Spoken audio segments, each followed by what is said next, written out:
Bismillahirrahmanirrahim. Kita berada pada majelis yang mulia, insyaallah ta'ala, yang tentu sekiranya saudara-saudara kita yang di luar sana memahami tentang kemuliaan bermajelis, maka mereka tentu akan berlomba-lomba. Dan kita bersyukur Allah Subhanahu wa taala memberikan kesempatan kepada kita untuk hadir di majelis ini. Pada pekan yang lalu kita telah menyampaikan hadis Rasulullah SAW, hadis yang diriwayatkan oleh Bukhari dan Muslim, tentang bolehnya kita iri. Pada dasarnya kan tidak boleh iri, tidak boleh iri. Tetapi ternyata ada yang membolehkan kita iri padanya, yaitu kata Nabi SAW, la hasada illa fitnatain, ina kulle angiri mata atau iri pasangalinna kulle jikir mangiru ya tahu. Yang pertama, rajulun atahu Allahul Qur'an, seseorang yang diberi karunia pemahaman Al-Qur'an, fahuwa yaqumu bihi atahul lail wa ana an-nahar. Kemudian ia mengamalkannya di siang malam. Dengan bacaan Al-Quran, dia senantiasa membacanya di malam hari dan di siang hari. Demikian pula mengamalkan apa-apa yang terkandung di dalam Al-Quran. Tentu orang seperti ini justru kita patut iri kepadanya, diberikan karunia oleh Allah Subhanahu wa taala bacaan Al-Quran dan pemahaman Al-Quran, serta bisa menerapkan atau mengamalkan apa-apa yang dia bacanya di siang dan malam hari tersebut. Kemudian yang kedua, wa rajulun atahu Allahu malan fa huwa yunfiquhu ana al-laili wa ana an-nahar. Ya, yang kedua yang bisa kita iri padanya adalah orang yang dikaruniai oleh Allah Subhanahu wa taala harta. Kemudian dengan harta tersebut dia infakkan di jalan Allah Subhanahu wa taala di siang dan di malam hari. Maka tentu patut kita menjadi orang iri kepada orang-orang yang seperti ini, karena mereka diberikan infak, diberikan harta oleh Allah Subhanahu wa taala, kemudian dia infakkan di jalan Allah Subhanahu wa taala. Karena banyak orang yang diberikan harta oleh Allah Subhanahu wa taala tetapi enggan untuk mengeluarkan sebahagian harta tersebut yang Allah rezekikan kepadanya, meskipun sedikit, kepada orang-orang yang membutuhkannya. Nah, sehingga jikalau kita menemukan dua sosok manusia ini, maka patut kita iri kepadanya. Dan inilah yang dibolehkan iri, ya. Selain dari itu, ya tidak boleh. Kemudian hadis yang lain, hadis yang diriwayatkan Imam Bukhari dan yang lainnya dari sahabat yang mulia Abdullah bin Mas'ud radhiyallahu anhu. Rasulullah sallallahu alaihi wasallam bersabda, la hasada illa fitnatain. Inna kullu kawar, ya, iri mata, tidak boleh iri kecuali pada dua orang saja. Rajulun atahu Allahu malan, yaitu boleh iri kepada orang yang dikaruniai oleh Allah Subhanahu wa taala harta. Kemudian fasallallahu ala halakatihi fil haqq. Kemudian Allah memberikan kemampuan untuk menggunakannya dalam kebenaran. Wa rajulun atahu Allahu hikmatan fa huwa yaqdi biha wa yu'allimuha. Dan juga boleh iri kepada orang yang dikaruniai oleh Allah Subhanahu wa taala hikmah, kemudian ia menggunakannya untuk memutuskan perkara, juga mengajarkannya. Berarti ini adalah orang yang berilmu. Kemudian dalam ayat yang lain, dalam hadis yang lain yang diriwayatkan oleh Imam At-Tirmidzi rahimahullah taala dari sahabat yang mulia Abdullah bin Mas'ud radhiyallahu anhu, beliau berkata bahwasanya Rasulullah sallallahu alaihi wasallam bersabda, "Man qara'a harfan min kitabillah," inai tahu membaca ya secara hukum ilalan diciptakan karena Allah Subhanahu wa taala, falahu hasanah, misari kebajikan di Allah taala, secara kebajikan. Jadi secara huruf dibaca, nasari ke Allah taala kebajikan, secara kebajikan. Wal hasanatu bi asyri amsalha, secara kebajikan napak lebih karena Allah Subhanahu wa taala, pahalana ajari 10 kebajikan. Kemudian Nabi mengatakan, la aqulu alif lam mim harfun. Saya tidak mengatakan alif lam mim satu huruf, bal alifun harfun, wa lamun harfun, wa mimun harfun. Akan tetapi alif itu satu huruf, lam itu satu huruf, dan mim itu satu huruf. Berarti berapa huruf? Ada tiga huruf. Kalau satu huruf kemudian Allah Subhanahu wa taala memberikan ganjaran 10 kebaikan, maka tentu ya kita mendapatkan 30 kebaikan. Sampai di alif lam mim dibaca, ya baru alif lam kita baca sudah mendapatkan pahala ya atau kebaikan 30 dari Allah Subhanahu wa taala. Maka kalau saja alif lam mim ini disebutkan oleh Rasulullah SAW, ya, pahalanya dilipat gandakan oleh Allah Subhanahu wa taala, maka bagaimana kalau sekiranya kita mampu membaca Al-Quran satu halaman 10 halaman atau 1 juz 10 juz atau sampai 30 juz, kira-kira berapa huruf itu? Nah, kalau kita hitung-hitung pahala, dan tentu di sisi Allah lah ya pahala yang terbaik, dan ini hanya pendekatan saja yang membuat kita termotivasi untuk senantiasa membaca Al-Quran.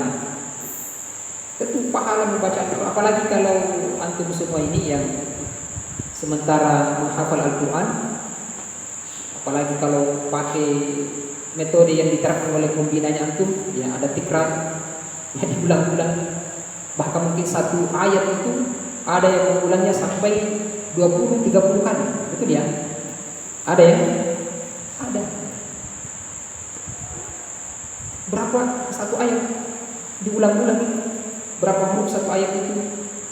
Ya. Kemudian diulang-ulang, masya Allah. Tentu pahalanya ya sungguh sangat luar biasa. Itu baru satu ayat yang diulang-ulang, dan ternyata kan ada yang sampai 1-2 ayat, 1-2 juz yang harus diulang. Kalau dalam satu pekan itu diulang kembali yang dihafal satu pekan itu, masya Allah, itu luar biasa sekali. Antum ini pahalanya luar biasa ya. Jadi bersemangat untuk membaca Al-Quran. Insya Allah antum ini mendulang pahala yang banyak di sisi Allah Subhanahu wa taala dengan bacaan Al-Quran.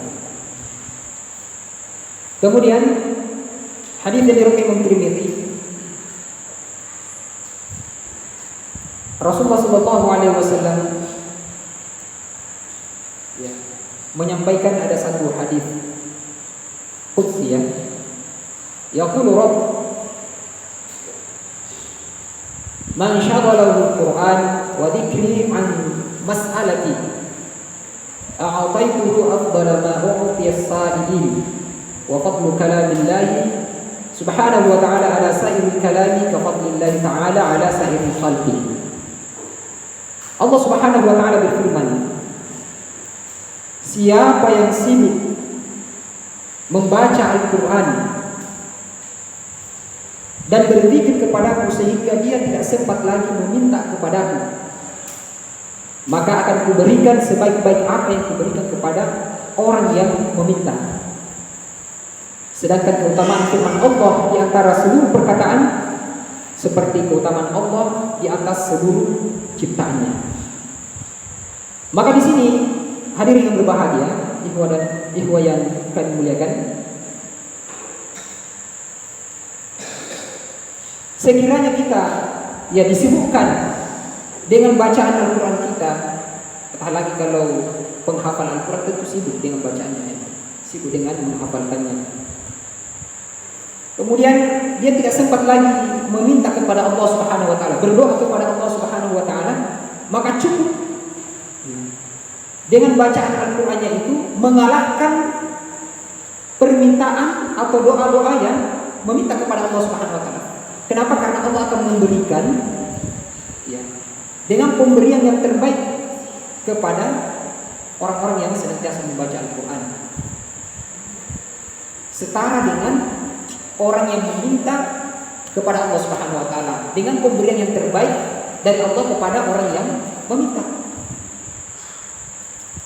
Masya Allah, dia sudah membaca Al-Quran, mendapatkan pahala Al-Quran, kemudian mendapatkan keutamaan, akan diberikan balasan ya, pemenuhan kebutuhannya sebagaimana Allah penuhi kebutuhan orang-orang yang meminta kepada Allah Subhanahu wa taala.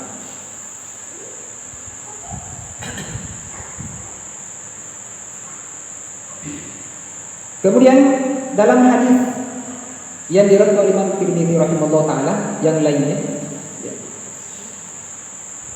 hadis dari sahabat yang mulia dan riwayat yang diriwayatkan oleh sahabat yang mulia Ibnu Abbas radhiyallahu anhu, beliau berkata bahwasanya Rasulullah sallallahu alaihi wasallam bersabda,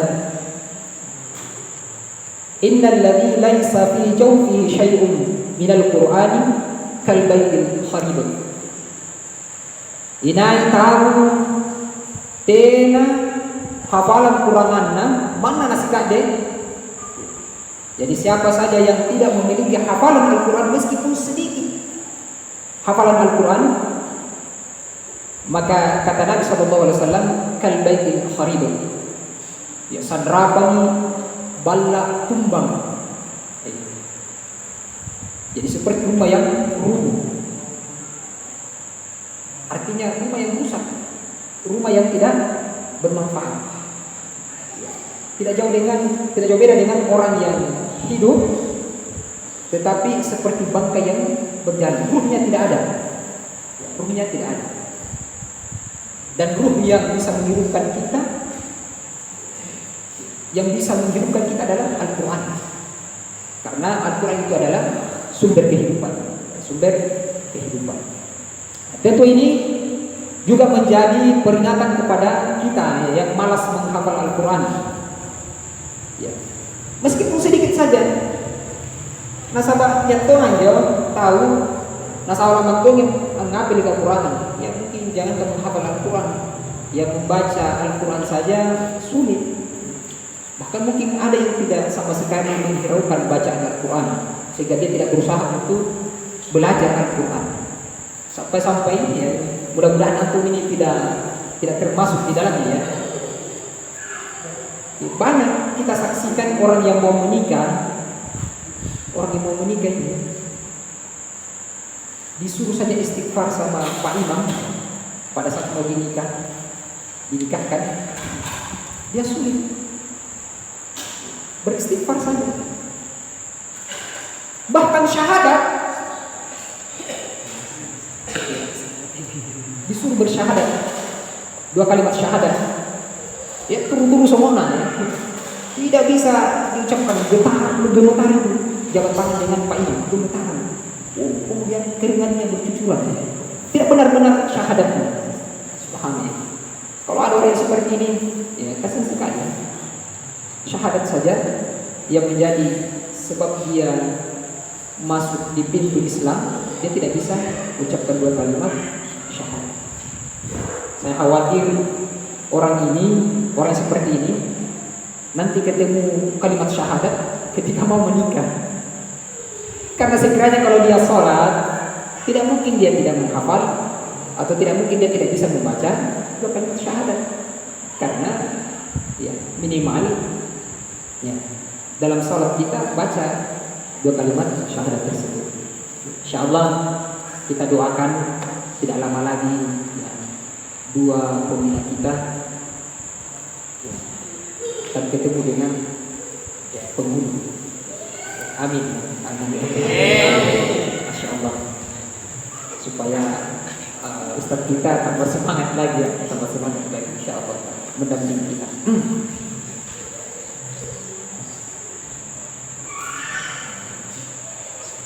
Kemudian keutamaan yang dimiliki lagi bagi orang yang senantiasa membaca Al-Quran. Ya, hadis yang diriwayatkan oleh Abu Dawud, Imam Tirmidzi dan An-Nasai serta yang lainnya, riwayat melalui sahabat Abdullah bin Amr bin As radhiyallahu anhu. Beliau berkata bahwasanya Rasulullah sallallahu alaihi wasallam bersabda, yuqalu li sahibil Quran, maka akan dikatakan kepada sahibul Quran. Siapakah mereka sahibul Quran? Sahibul Quran adalah mereka yang senantiasa membaca Al-Quran, kemudian memahami kandungan atau makna daripada Al-Quran, dan tak kalah pentingnya adalah mengamalkan kandungan Al-Quran. Maka dikatakan kepada sahibul Quran, Iqra, baca ini Quran, warqa, dan naiklah. Waratil kama kunta turattil fid dunya, dan naiklah ke derajat yang lebih tinggi. Waratil, dan bacalah dengan tartil kama kunta turattil fid dunya, sebagaimana engkau di dunia membaca Al-Quran dengan tartil. Fa inna manzilataka 'inda akhiri ayati taqra'uha. Ya, karena sesungguhnya tempat yang dijanjikan bagimu itu bertepatan dengan ya, ayat yang terakhir yang kamu baca. Artinya apa? Semakin banyak kita membaca, tentu dengan bacaan tartil, karena dalam hadis ini disebutkan secara khusus tartilnya, artinya diulang-ulang bacaan itu, diulang-ulang secara tartil, maka tentu semakin banyak membacanya, semakin tinggi tingkatan kita. Derajat kita diangkat oleh Allah Subhanahu wa taala. Makanya jangan malas membaca Al-Quran, semangat membaca Al-Quran. Kalau misalnya sulit bagi kita menghafal cepat, bersabarlah dengan hafalan kita. Cukuplah dengan bacaan Al-Quran yang kita ulang-ulang ini akan mengangkat derajat kita di sisi Allah Subhanahu wa taala. Tentu dengan bacaan tartil. Apa yang dimaksud dengan tartil? Ya, sebagaimana disebutkan Allah dalam Al-Quran, ya, surah Al-Muzammil ayat 4, ya. Ada yang tahu ayatnya? Warattilil Qur'ana tartila. Ya, dan bacalah Al-Quran dengan tartil, setartil-tartilnya.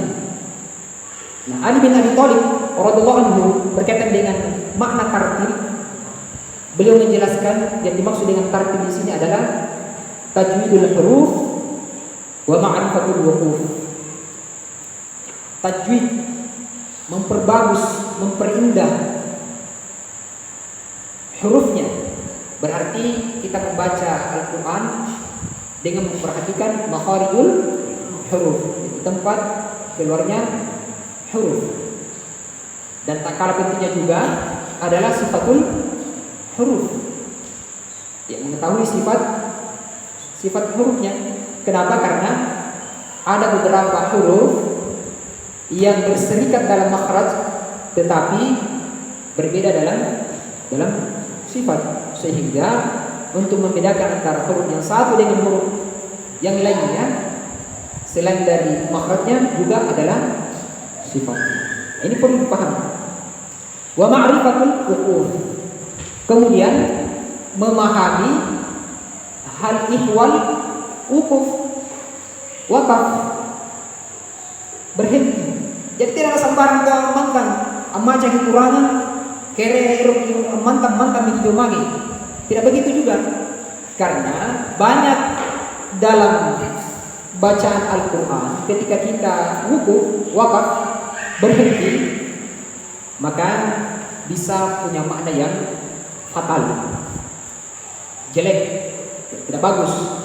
Ya, contoh kalau misalnya kita baca dalam Al-Qur'an ya, fawailul lil musallin, maka celakalah orang-orang yang sholat. Berhenti di situ, tidak disambung-sambung.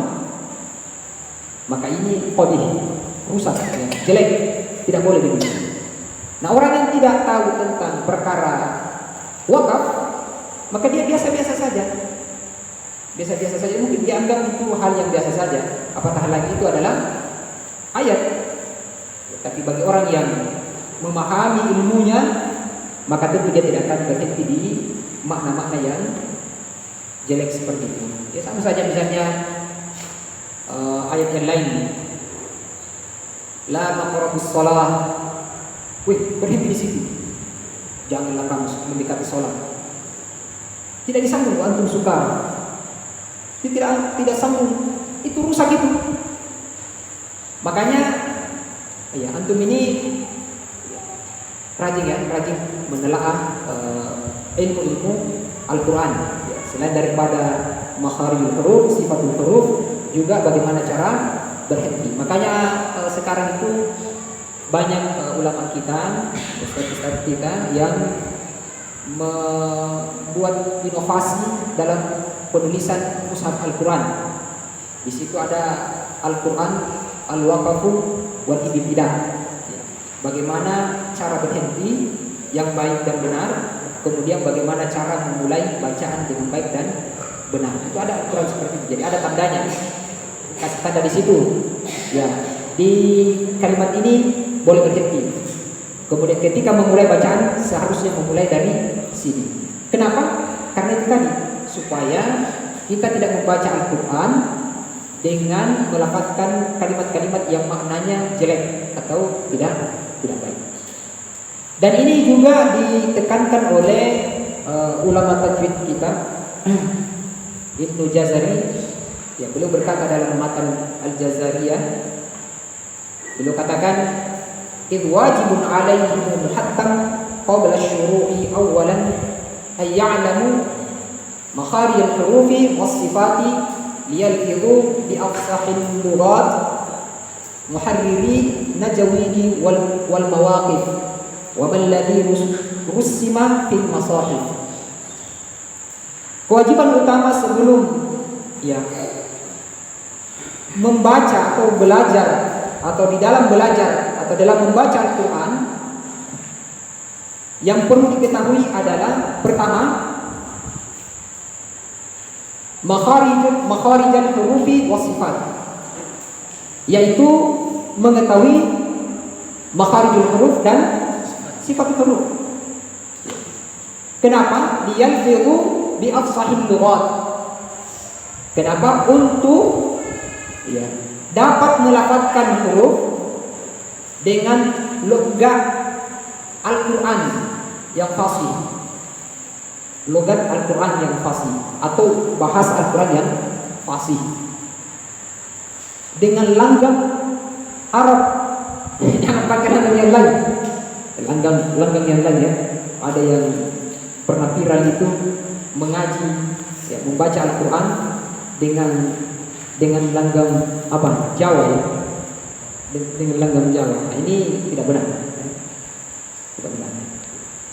Dengan bahasa Arab, dengan mengikuti gaya bahasa orang Arab, karena Al-Quran itu diturunkan ya dengan bahasa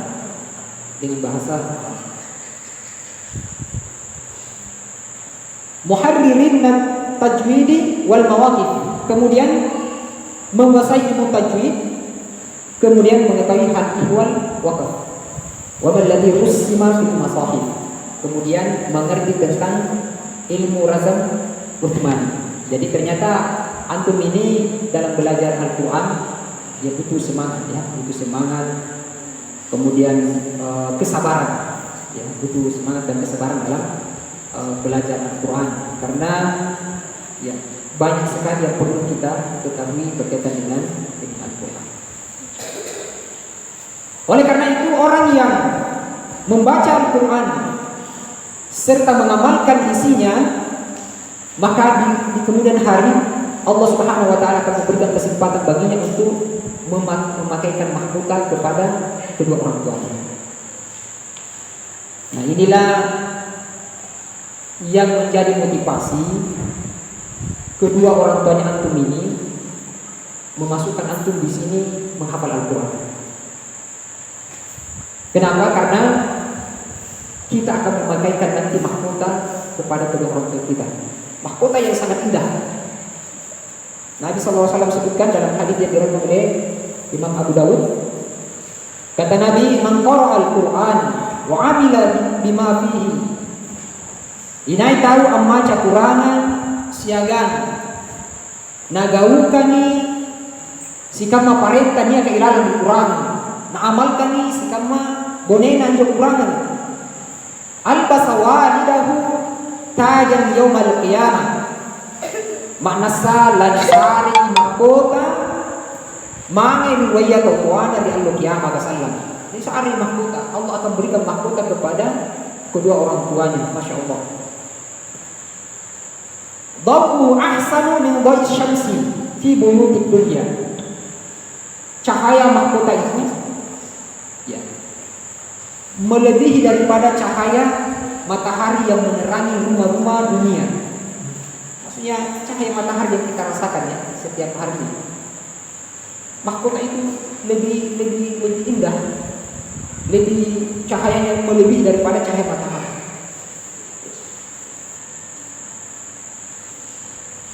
Lau kanat fikum fama dhannukum billadhi 'amala bihada.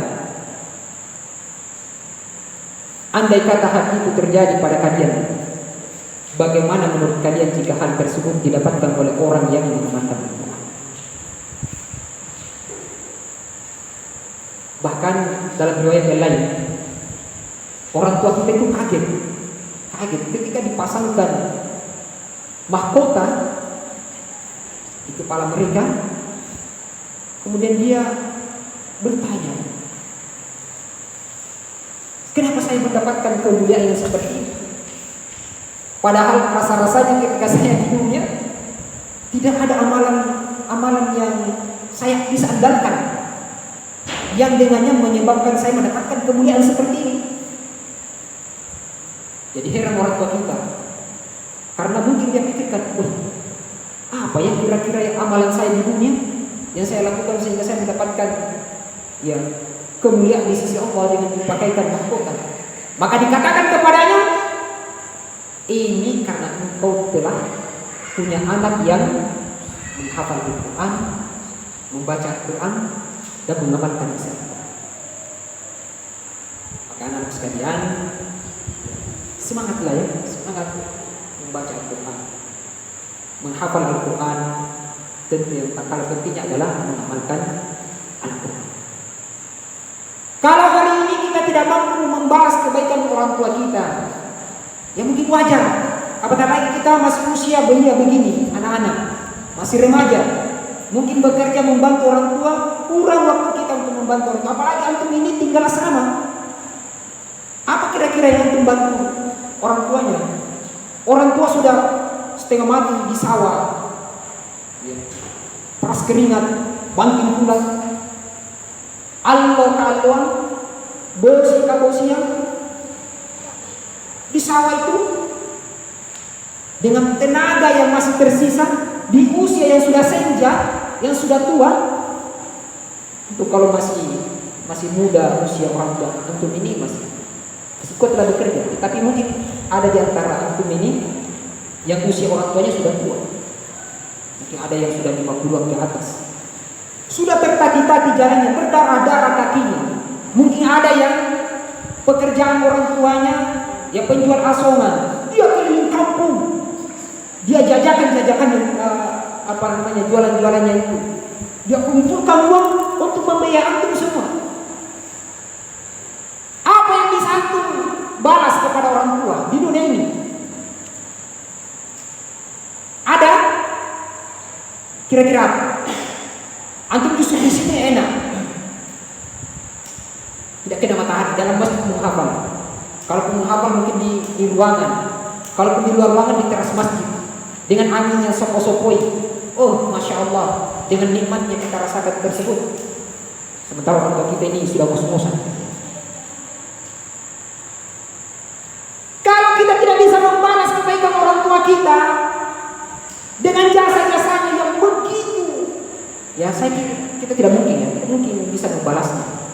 Maka kita berharap dengan hafalan Al-Quran kita, dengan bacaan Al-Quran kita, dengan pemahaman Al-Quran kita, kemudian kita amalkan dalam kehidupan kita, cukup itu bisa memberikan mahkota kepada kedua orang tua kita di akhirat kelak. Dan kita berharap semoga Allah membersamakan kita semua di dalam surga, saya, antum semua, dengan keluarga-keluarga kita di dalam surga. Amin ya rabbal alamin. Makanya jangan sia-siakan waktu. Antum ini saya lihat cerdas semua ini, hebat semua. Tidak ada yang tidak ada hafalannya di sini. Semua ada hafalannya. Bahkan ada yang cepat sekali hafalannya. Bahkan ada yang sekian juz, ya, sampai puluhan juz. Itu di apa namanya dijaga itu. Ya, salah satu juga apa namanya cara menjaga hafalan kita adalah menjauhi maksiat. Menjauhi maksiat, nanti insya Allah kita akan bahas itu. Menjauhi maksiat. Tidak boleh membuli teman kita. Kalau di tempat sana itu sering orang melihat membuli temannya. Tahu bully? Bully, tahu ya? Kenapa senyum-senyum kaki ya? Tahu membuli? Jangan sekali-kali membuli. Apatah lagi sempat menunjuk temannya, memukul temannya. Ada teman itu yang sering sakit-sakitan, tolong jangan beri beban kepada temannya yang sering sakit-sakitan itu, dipukul. Tidak boleh. Ya. Apatah lagi kalau kita tidak menghormati dan menghargai guru-guru kita, ustazah kita. Kita bilang ustaz kita misalnya, ustaz bodoh itu, ustaz tolol itu. Jangan. Itu berkahnya ilmu itu tidak akan sampai kepada antum. Itu, wallahi berkahnya tidak akan antum dapatkan ilmu. Bilang apa yang pondok tolong ini, itu tidak akan mungkin mendapatkan keberkahan ilmu di sini.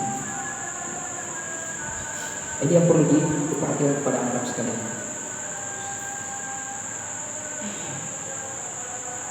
Kemudian dalil yang terakhir yang kita akan sampaikan adalah hadis yang diriwayatkan oleh Imam Ad-Darimi.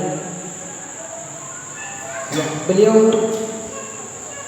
meriwayatkan dari hadis yang diriwayatkan oleh Abdullah bin Mas'ud radhiyallahu anhu. Beliau berkata bahwasanya Rasulullah SAW bersabda, "Iqra'ul Qur'an." Baca Al-Qur'an. Fa inna Allah Ta'ala la yu'adzibu qalban wa 'al-Qur'an. Nasaba karena Allah Subhanahu wa taala tena na agati, tena na sesai ataniaka hafalan Qur'an na hilangan biatinna. Jadi kalau kita punya hafalan, ya kita berharap kepada Allah sebagaimana sabda Rasulullah SAW ini, itu akan menjadi sebab di mana Allah Subhanahu wa taala tidak mengadab kita. Ya, bagaimana Daus? Masya Allah. Semangat ya, Daus. Tetap semangat, Daus. Masya Allah. Daus ini kalau menghafal, saya tidak tahu ada yang lebih cepat daripada Daus hafalannya, kiraannya. Sampai-sampai saya tidak membaca ini. baru dengar, wih sudah lompat di ayat sekian, wih masya Allah cepat sekali ya Ustaz. Kecil-kecil tetapi lancar sekali bacanya, sampai-sampai mungkin sesekali Ustaznya menyuruh pelan-pelan karena Ustaznya kewalahan menyimak bacanya, ya, apakah bacanya ini fasih atau tidak. Ya saya harapkan kita semua, terkhusus pada diri saya pribadi, mudah-mudahan Allah memberikan anugerah kepada kita hafalan Al-Quran. Tentu hafalan Al-Quran ini tidak mudah kita dapatkan kecuali dengan semangat yang kuat, ya, tekad yang kuat, ya, azam yang hebat yang kita harus miliki sehingga kita bisa dapatkan kemuliaan tersebut. Ya saya pikir ini saja yang sempat kami sampaikan. Ya, mudah-mudahan apa yang kami sampaikan ini bisa memberikan manfaat kepada kita semua, terkhusus kepada diri saya pribadi, dan semoga Allah Subhanahu wa taala memberikan anugerah kepada kita berupa hafalan Al-Qur'an dan memberikan kesempatan kepada kita untuk mengamalkan setiap apa yang kita pahami dalam Al-Qur'an kitab Allah Subhanahu wa taala. Subhanakallahumma wa bihamdik, asyhadu an la ilaha illa anta, astaghfiruka wa atubu ilaik. Assalamualaikum warahmatullahi wabarakatuh.